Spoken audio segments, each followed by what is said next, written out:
So all the way back in February of 2020, I went up to GameStop to trade in my 4-month-old sorry excuse for a Pro controller for the Razer Wolverine Ultimate. And in December of that same year, I got the brother to the Ultimate, the Razer Wolverine Tournament Edition. There really hasn't been a more anticipated video on this channel since the Elite Series 2 versus the Wolverine Ultimate, which I'll probably have to redo a few months from now. The video fucking sucks. Today, the Wolverine brothers will be going blow for blow, toe to toe, whatever that 21 Savage song is, but this is not just going to be specs only. Yes, we'll be very quickly going over the specs, but this is more about my personal experience with the controllers, their durability, their comfortability, the tips and tricks that I've picked up along the way, and at the end, we'll decide which one's better, but you know, you guys know my videos. We don't really decide which one's better, we just decide which one is suited for you. So if you guys are actually curious about buying these controllers, I do have affiliate links down in the description below. Like, sub, all that basic YouTuber stupid shit. Let's just do this. Before we discuss the finer details of these controllers, we need to sprint through these specs like it's a goddamn track race, because I'm pretty sure everyone knows them. At a glance, both these controllers look pretty much identical, but that's really just the body design. In reality, the Wolverine is a 6-button controller with 2 on the front, 4 on the bottom, and while the Razer Wolverine Tournament Edition has the same 2 on the front, it only has 2 on the bottom. The Razer Wolverine Tournament Edition features non-removable thumbsticks and a non-removable D-pad, while the Razer Wolverine Ultimate has magnetic removable thumbsticks and a D-pad, coming with 2 D-pads and a total of 4 thumbsticks. Both of these controllers have completely different feeling ABXY buttons due to the mechanical switches underneath both of them. We'll talk about it later. And finally, the Wolverine Ultimate has a media module at the bottom of the controller, much like an Xbox One controller adapter, with volume control, profile switchers, mute, and an on-the-fly button remapper. The Wolverine Tournament Edition, headphone jack, that's it. Oh yeah, same cord, and this one has a carrying case, which is it's a bit bougie. I really don't fuck with that. I think that's all the specs. Now it's time for the important stuff. Durability, feel, paddles, thumbsticks, faceplate buttons, timeline, look at it. That's what we're talking about. Why am I so amped up? I better calm down before I break another Wolverine Ultimate.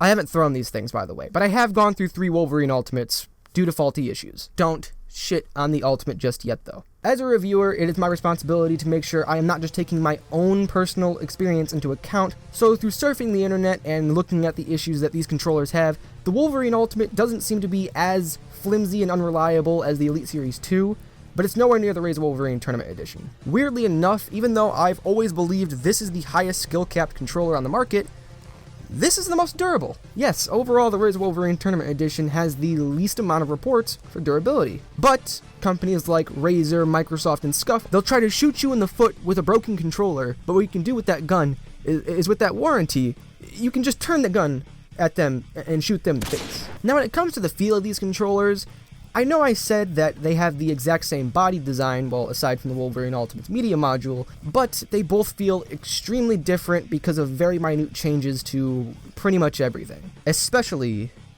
the paddles. The Wolverine Ultimate rocks 4 buttons on the bottom, and they are all centered, and the Wolverine Tournament is rocking 2 buttons on the bottom, but they are placed toward the back. Now, I won't lie, I was not a big fan of the Tournament Edition's paddles when I first got this controller. It's since grown on me and I've learned to use them a lot more efficiently recently, but it's still nowhere near the Wolverine Ultimate's level of comfortability. You know the ironic meme?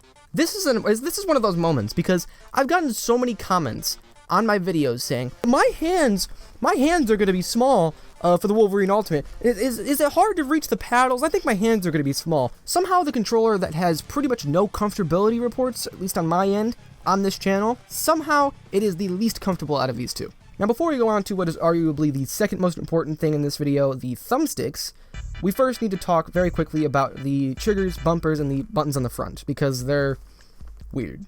See how these ones are glossy and black? They're slippery. See how these ones are matte? They're sticky. Not sticky in a bad way, sticky in a good way, like keep my fingers on the front buttons, M1 and M2 type sticky, you know? My fingers will occasionally slip off of M1 and M2. I kind of just wish they would have gone with a matte finish with this. It would have been way, way easier. But I am going to have a video out dedicated to the buttons on the front of these controllers. And not just the buttons on the front of these controllers, but the switches underneath them, because they're not really reliable.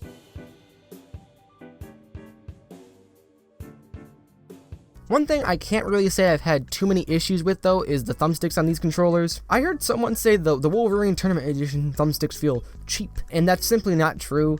These thumbsticks are essentially identical to the Razer Wolverine Ultimate thumbsticks, at least the thumbstick tips. These sticks are pretty low, they are extremely wide, so they're very, very accurate, and I find them to be some of the most comfortable, but they are really, really, really wide. They're like wide enough to fit your mom on them. Just kidding, but somehow they are too wide for PS4 control freaks. Someone told me to get PS4 control freaks, and I still had trouble putting these on. There's a fucking piece of my thumbstick missing.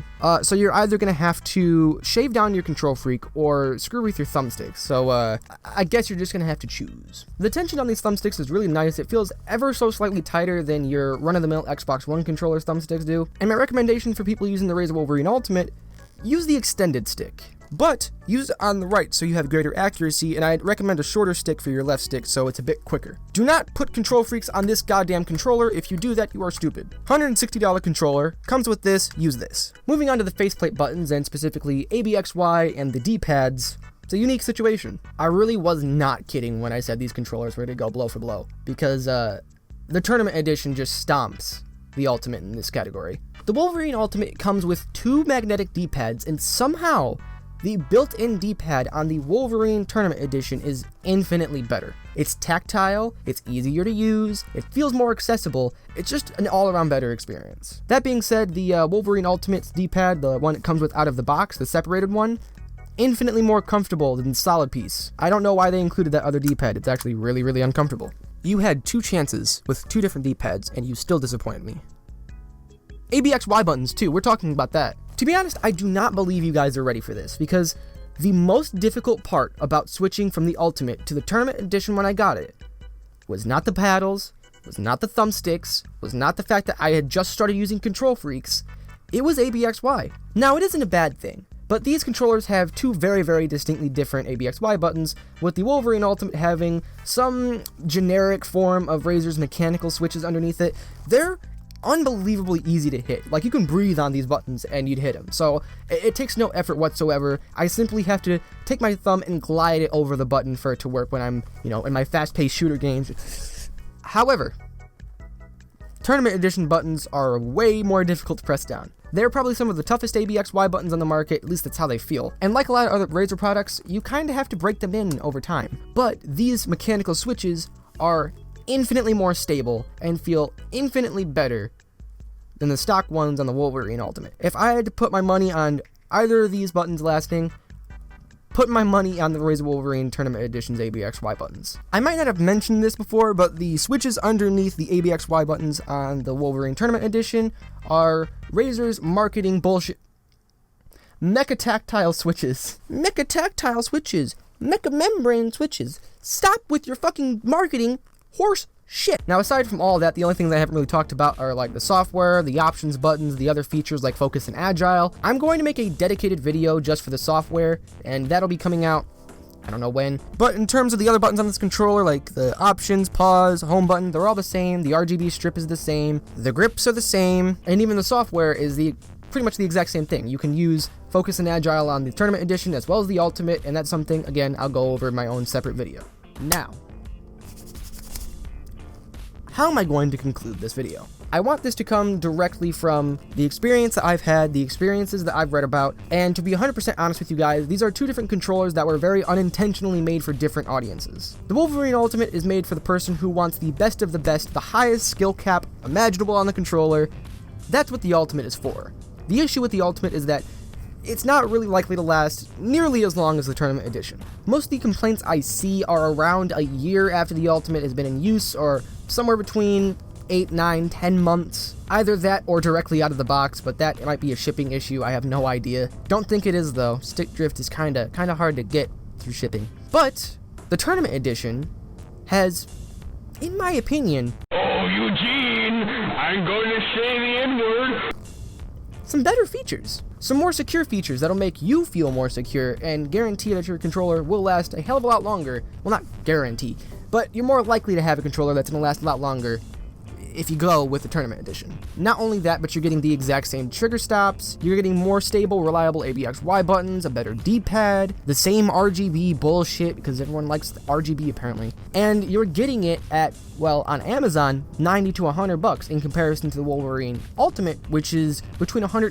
and $160. So in terms of skill, the amount of skill level you could attain, the Ultimate is always going to win that battle. For reliability's sake, and in my opinion, for the features that these controllers have given me, I think I'd have to go with the Tournament Edition for most people, which is why you really don't see me recommending the Razer Wolverine Ultimate unless someone's specifically asking for the controller that allows them to attain the highest skill level possible. I will always end up recommending people the TE or the Fusion Pro, but Fusion Pro is kind of flimsy. We're gonna have to take another look at that at the 6-month mark, because last video, there was a lot of complaints about it. If you're looking to buy a Razer controller, or you've already owned a previous Razer controller like a Sabertooth or a Wildcat, I think that would be an easier option. It'd probably end up being the Tournament Edition. Then again, the Ultimate is more comfortable, does offer more features, but it does come at a heftier premium price. So that is up to you. And that is the one thing I've been trying to tell people for, well, almost a year at this point, is that these controllers are so vastly different in their feature sets. Not just these though, all the pro controllers on the market. Everyone's hands are different, everyone plays different. Some people hate the Wolverine Ultimate, some people love it, some people hate the TE, some people love it. You are just going to have to make this decision on your own, but I hope I gave you enough information in this video to be able to make that decision. I'm going to not link my review of the Wolverine Ultimate down in the description, because I'm going to be doing a 1-year update on February 12th of this year, and that is exactly 1 year after I got it. So I will be linking that in the description when it's up. I'll also be linking the Wolverine Tournament Edition review when that gets done here in about 2 weeks. And again, these controllers will be linked down below with affiliates and shit like that. But yeah, I'll be covering a shit ton of controllers this year. I'll be pitting a bunch of controllers against each other. That's gonna be fun. My next versus video will probably end up being the Tournament Edition versus the Fusion Pro.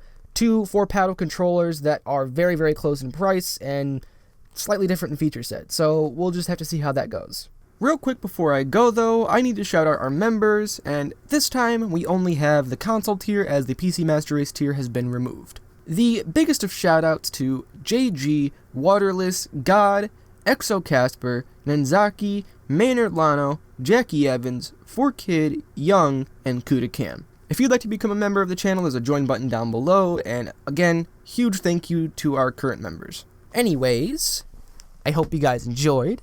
If you did, please be sure to leave a like and subscribe if you're new, and you can hit the subscribe button right here. I hope to see you guys in my next controller comparison review, my next bullshit review, my next whatever the hell I do. Peace.